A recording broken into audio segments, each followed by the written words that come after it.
Hello, everyone. This is MMA Interesting Prospects podcast. Today, our guest is CFFC flyweight contender Bilal Hasan. Hello, Bilal. How are you? Hello, I'm doing well, sir. I didn't catch your name. What was your name? Marcin. Like Marcin? yes, like the heavyweight fighter from UFC, Marcin Tybura. Oh, Marcin Tibura. Okay. Nice to meet you, Marcin. Nice to meet you too, and thanks for taking the invitation. A few Of weeks course. ago, you defeated a very good fighter in, I think, that super impressive fashion. It was about on CFFC 132 against Shamel Findley. So, if you can tell me, how do you feel after such a good and even great performance? Yeah, man. I definitely was on I guess you could say a high for like a couple days, maybe even a week. But it's already what's next, like that's the first people are always like, hey, heck yeah, congratulations. But they're always like, when's your next fight? When's your next fight? So it's already like what's next, man. And luckily, alhamdulillah, I came out uninjured. And so I'm already back to training. Like we were talking before this, I'm on vacation right now, but I'm still, getting in my training. And so I'm just hungry for the next one.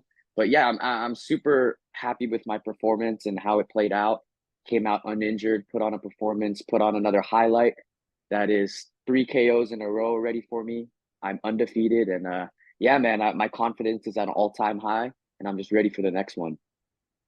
And I think that what is worth mentioning that he is a very good fighter. He was a former CFFC title contender, and I thought like 1 year ago that he is that he will be a UFC fighter, and there is a big chance that he still will be. But your performance, your like overall stand-up techniques in this fight was like super impressive, because on the paper I thought that it will be like talent against talent bout, that it will be Hmm. close, it can be a decision fight, and on like in the reality it wasn't really close. Yeah, and honestly, me too, man. I don't want to put Shamel Findley down, but I thought it was definitely going to be a lot harder fight. But it was kind of what I expected as well. I think my speed, my diversity, and my skills are just going to be too much for him. And I said it before. I thought I was going to overwhelm him, and that's exactly what happened, man. I honestly thought this was gonna go all 15 minutes. I wanted to show like that I had that dog in me. You know what I mean? And I just didn't really need to. I just put on a clinic and finished him in under 5 minutes. And so it is what it is, man. I'm happy with it. I'm not gonna say I'm not happy with it. And so yeah, man, it's just what's next from here. And in this fight, I saw something that is like not usually seen. That the fighter is like in the flow state. You did everything like effortless. It was like Hmm. art, to be honest. And it's like even with Appreciate that. even with very good fighters, is like rarely seen. That the one fighter that I have in mind is like Peyton Talbot. He is also like in the stand-up, like I moving love Peyton. so great. And in this fight you did it for like 1.5 rounds, so it was Hmm. also a super impressive. Yeah, you said it best, man. I think that was one thing I came into this fight with is once I'm in my movement and I'm in my flow state, I think I'm unbeatable, man. Like, that's the delusion in me. But I've been doing this for so long and I've been training so hard. And so I know once I'm moving and I'm in that flow state, I'm gonna be piecing motherfuckers up. And so yeah, you said it best. And I saw Peyton Talbot's what is it, 19-second performance, the last UFC. He's so calm in there. Like that's another thing too. In order for me to tap into that flow state and get into that movement, I have to be calm in there. And so I think Peyton, I mean, I can't speak for him, but I think he comes from the same ideology. But yeah, once I'm calm, I'm so dangerous, man. And I've said this in so many past interviews, and then and after my last performances, there's literally nowhere else I'd rather be. Like just enjoying myself in there. I'm expressing myself in every way, and I think that's the truest form of myself. There's there's literally nothing else I'd rather be doing, and so I just came in there and I was super grateful. I was calm and I was just like you said, I was in that flow state. And before this fight you won against Jacob Romano by spinning wheel kick, so like Edson Barboza. And when you are fighting, do you see the holes in your opponent's game that you know that you can use them like the spinning wheel kick, or you just want to try it and see what's gonna happen? It's honestly a little bit of both, man. But funny enough, the last two fights, like the Romano and this fight, I always do a little bit of film study, and so this was actually something that I saw with Shamel that I thought I could exploit. And so throughout camp, I was just drilling it a lot. But it was honestly, yeah, it was just like it was in the moment. I kind of saw it for a split second and I just ripped it. And so yeah, it was a little bit of both, man. A little bit of game planning, but a little bit again, like you said, a little bit of that flow state. And once you're in that movement and you're calm and you're in your flow, you know, you're going to be a lot quicker. And current CFFC champion is Israel Galvan, and the question is that if you want this to be your next fight, the title fight. I mean, yeah, ideally, does he? I don't know if he has the title because apparently that dickhead didn't make weight. He missed weight by 3 pounds or something like that. And so, yeah, I'm not too sure if he's the champion. But I also overheard. I don't know if this is correct or not. I think he might be going to Dana White's Contender Series. I don't know yet. I don't know. I think I saw it somewhere. Maybe not. I could be wrong. But yeah, I'm honestly like I said it post interview. I kind of it's whoever's next, man. Like I don't really have someone in mind, and I called out Shamel because my manager Miranda sent him to me, and so I don't really. I mean, of course, I keep my eye out on the division. You have to if you want to get to where you want to be, and so I don't really have anyone in mind, and so yeah, whoever's next, a title would be nice, but I'm also the biggest thing is that I'm not rushing it, man. Like I'm still so young. I'm 22 years old. There's so much more room for improvement for me, and so I'm just taking my time, man. There's no rush. You know, I'm delusional enough to say that I should be fighting in the UFC right now. I should be making the bonuses, man. Like these 50K, 100 bonuses. Who doesn't want to see, you know, all the flashy shit that I throw? And so, yeah, man. I'm just trying to take it slow. Whatever happens next happens. You had your first amateur fight like 3 years ago. It was May of 2021. And, You got it. how long did you train MMA before your first amateur bout? I think man, I started MMA, I think at around 16, 17 years old, man. Me and all the boys at school, we would just, I had a little garage. We put down some like 0.5 inch mats, basically no padding, and we would just fight each other. And then I would watch tutorials on YouTube. So that's how I started. And of course, as you know, I mean, I have a background in Taekwondo as well. So I've had years of competition behind my belt. And so, yeah, it just made sense. And I just followed my passion with MMA. And so here I am now, man. And except Taekwondo, do you have any like additional background, maybe boxing, maybe wrestling, or Mhm. just Taekwondo? I have Taekwondo. I wrestled for 1 year, unfortunately, only in my senior year in high school because I wanted to transition to MMA. So I have 1 year of wrestling behind my belt, and then I did boxing for my college. Actually, they had a little club. We actually competed around the United States. So I did boxing for about a year and a half, and then I did kickboxing. Of course, after that, I had just two fights, and then of course jujitsu, and then it just merged in completely with MMA. So you were quite young when you like know that you want to be a MMA fighter, that you want to take this path. Yeah, yeah, definitely, man. I think I was about 15 years old when I said I wanted to make that transition and pursue MMA. And if you can tell me more about your main gym that right now you are training in, like who is your coach and who is your main sparring partners? Yeah, yeah, man. I train at Charlie's Combat Club in Everett, Washington. We're led by head coach Charles Pearson. He's actually the not marketing. He is the matchmaker for one championship, and then our head coach, like he oversees everything, is Matt Hume. If you know who that is, he is the coach of AMC Pancration. You know, everyone says he's the goat of coaches, and so I'm proud to say that as well. I haven't trained with him much lately, but I trained with him a lot in the past. I think last year and the years before that is Demetrius Johnson, and so you know flyweight goat. Um, and then of course my manager and she's the vice president of Cage Fury is Miranda Granger. And then I've got a teammate. I don't know if you know him. Is Chris Bad Apple Vassal. He challenged for the 145 title for CFFC. Super exciting fighter, man. I think he's gonna get a fight here locked in soon. And then I have a coach, Jake Fernie. He's also one of the main coaches at C3. And yeah, just so I'm just filled with a bunch of great training partners, man, and they're all so talented. There's so many people in the come up, man. I think Charlie's Combat Club is gonna be one of the bigger names in MMA gyms here soon, and so hopefully I can get that started for us. I think that this is great when you are like young prospect and you have like very similar fighters to you, like 20, 22 that also Mm-hmm. have the big dreams, and they are like fast learners, and that in a few years they can be in the UFC or like big organizations. So I think that the Exactly. growing as a team is something like great. Yeah, it's special, man. We've got a special community at our gym. Like you said, everyone's young, everyone's hungry, and yeah, we're a family out there, man. Like they're the people that I train with, man, are they're my best friends. They're my family. And so even in and out of the gym, we're always hanging out, we're always talking about fighting, we're always having fun. And so yeah, man, I'm definitely very, very blessed. And of course, watching your fights, you are amazing striker.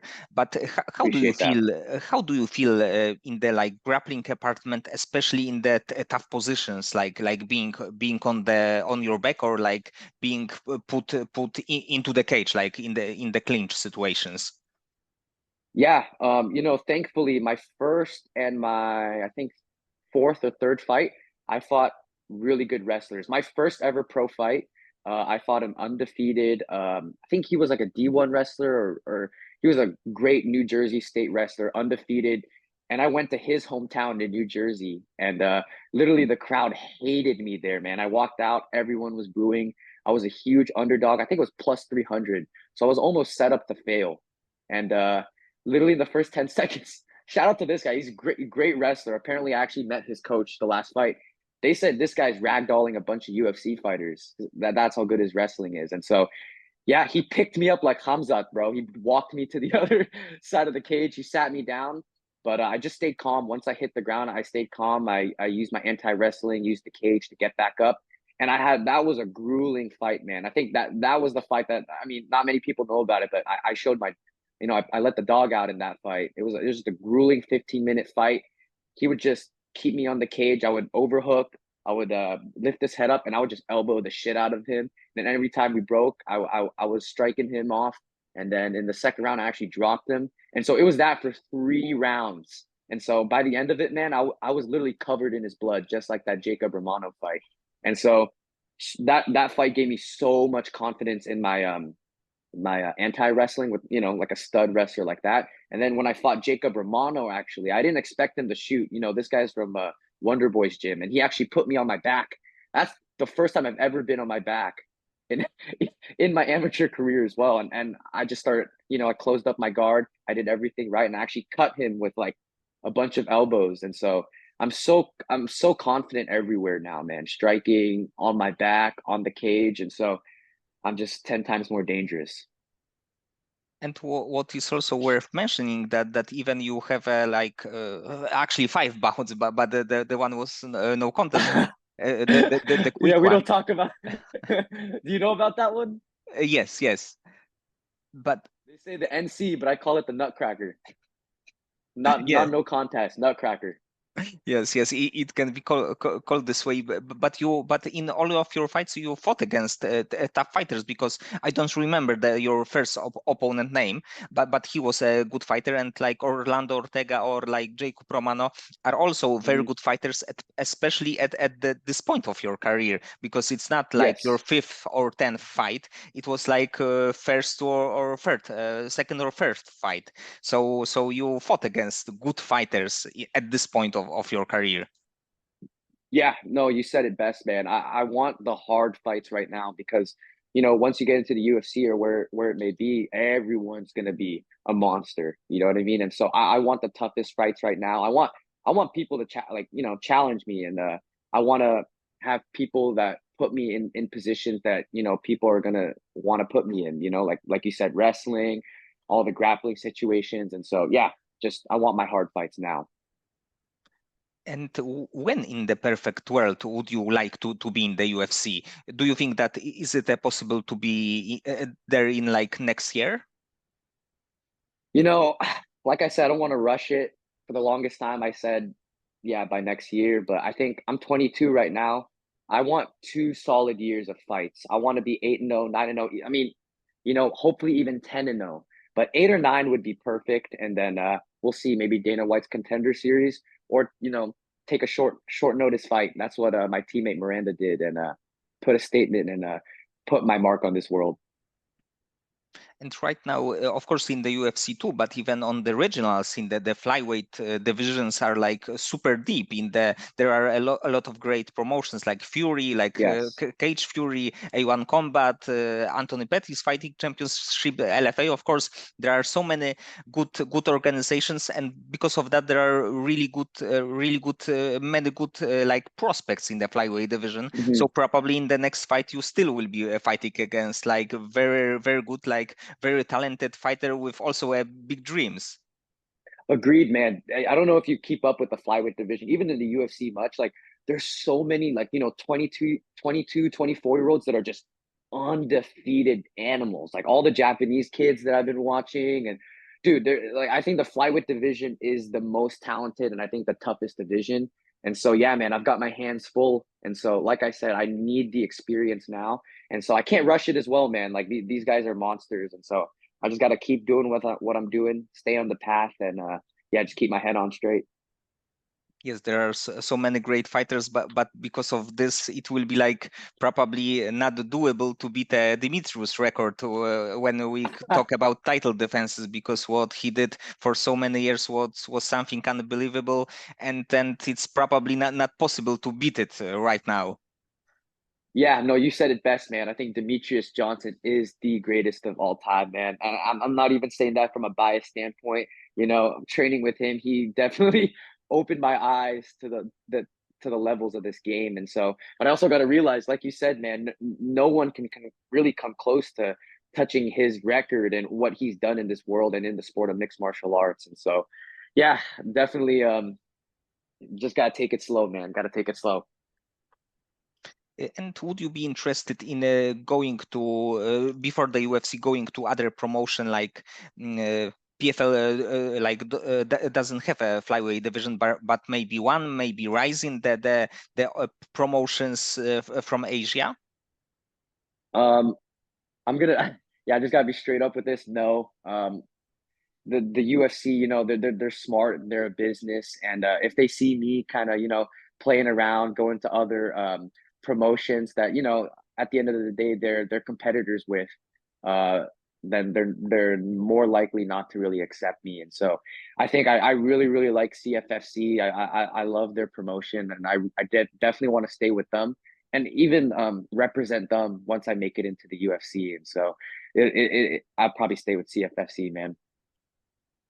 So you can be like Dimitrius there, winning that title, defended few times, being Yep. undefeated. Dude, I didn't even think of it that way. Yeah, I'll be the Demetrius Johnson of CFFC. That is awesome. And because the flyweight division right now is really deep in the UFC, do you have a Mhm. fighter in mind that you would like to face, even if it's not gonna happen? Maybe like dream fight scenario, that the fighter Mhm. from flyweight division that you would like to challenge. Yeah. Man, there's not really any big names that come into mind when I think of the flyweight division, but I want to fight a Brazilian guy, man. I don't know, something about these Brazilians in the UFC just really, they don't piss me off, but I definitely just want to fight them for sure. And so any Brazilian, they're monsters, and yeah, probably just any Brazilian in the UFC in the flyweight division. Yes, there are like in all of the divisions there are Brazilians, so it shouldn't be a problem to fight against Yeah, one of exactly, them. exactly, exactly. Just any Brazilian, man.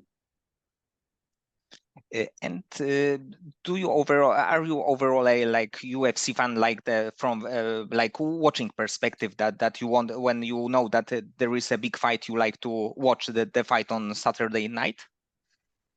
Yeah, huge fan of Sugar Sean O'Malley. He's one of my favorite. I love his style that he brings into the cage. I think it's something that I can definitely replicate. Like, there's definitely some things that I use in my game from watching him. I think we're very similar build, and I think athleticism wise, we're pretty similar as well. So definitely Sugar Sean. Now Peyton Talbot, I love his style, man. Peyton's a beast.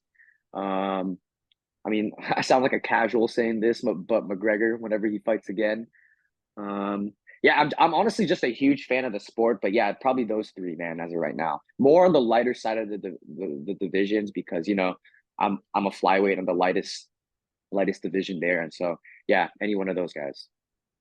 So what do you think about Sean fighting against Merab? Oh, that's a great fight, man. That's a great fight. I'm super excited for that. I think Sean's gonna do well, man. I think Sean's gonna just KO him. I think Merab, he's very susceptible. He keeps his chin up in the air, and if you're gonna fight a slick sniper striker like Sean, like you can't be doing that. But it like Sean said, man, it's a tough fight for him. Merab is relentless. He is just gonna keep on pressing the pace, and so it's definitely gonna be a tough fight. But I think Sean's gonna get it done.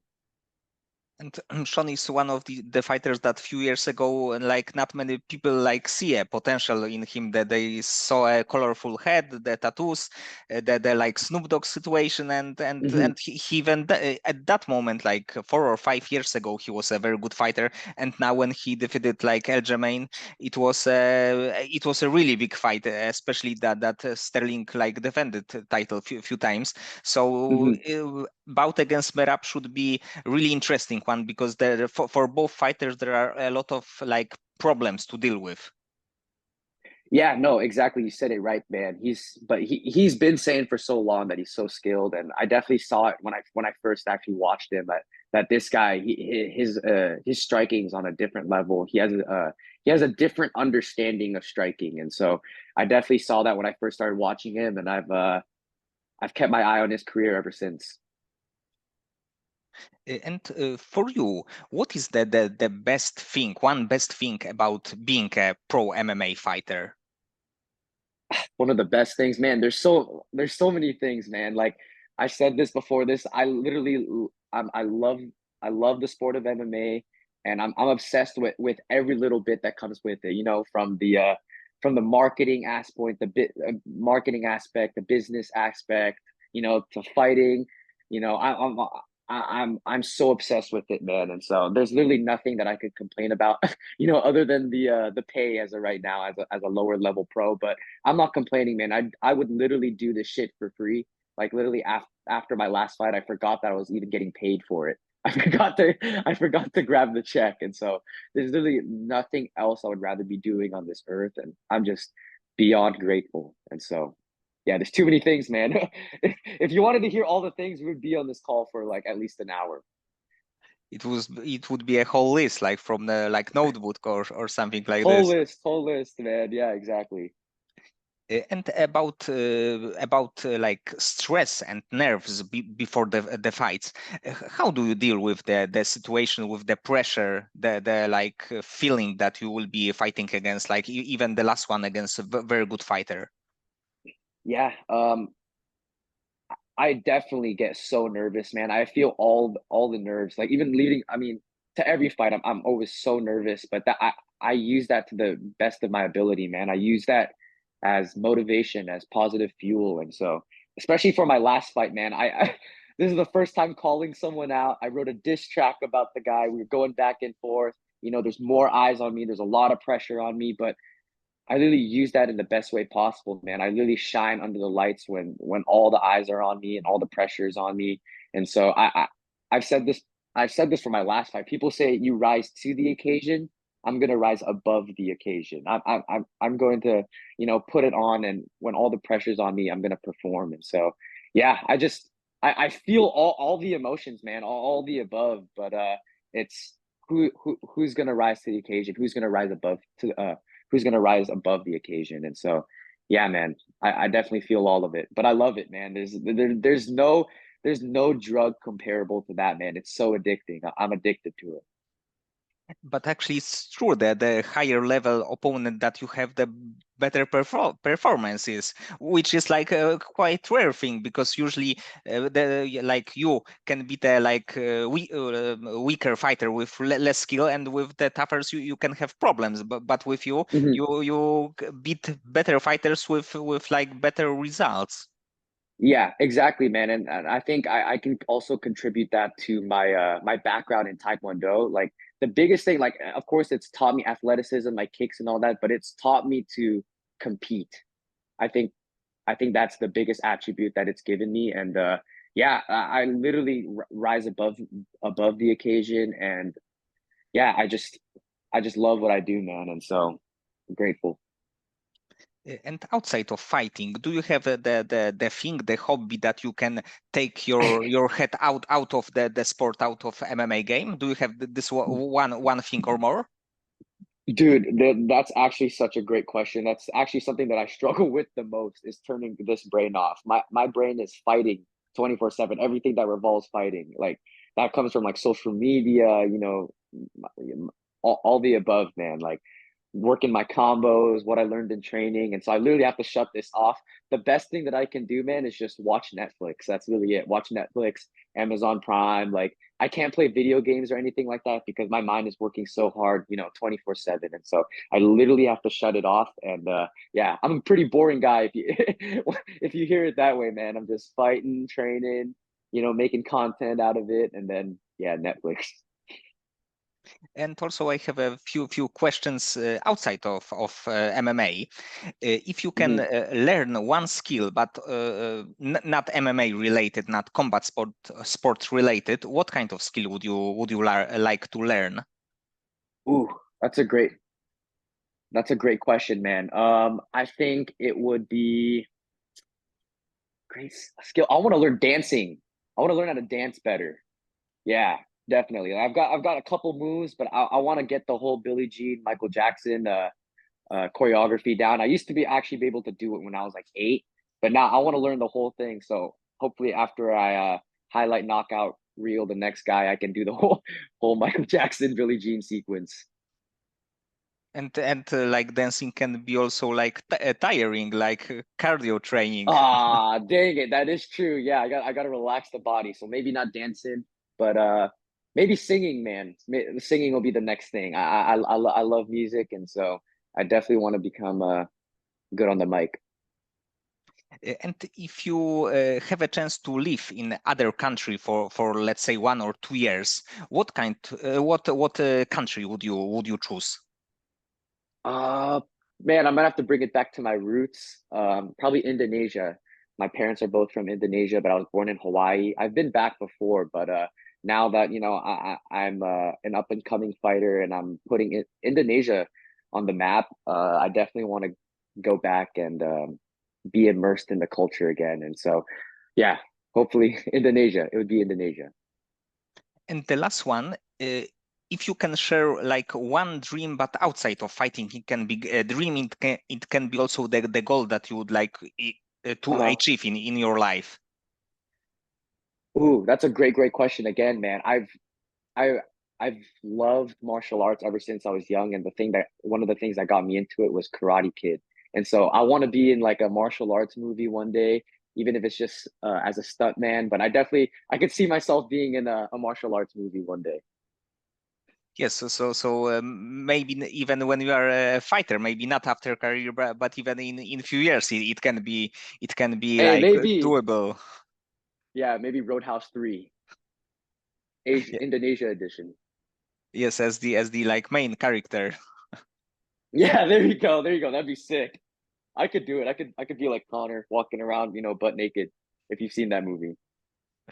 Okay, Bilal. So many thanks for the conversation. I think that you are like really interesting and very good Thank prospects you. on the scene. And I hope that you will get to the like 8 or 9 bouts, and the UFC will get you a contract, even like going to the UFC without Contender Series. Yes, sir. Thank you so much, Marcin. That was a lot of fun, man.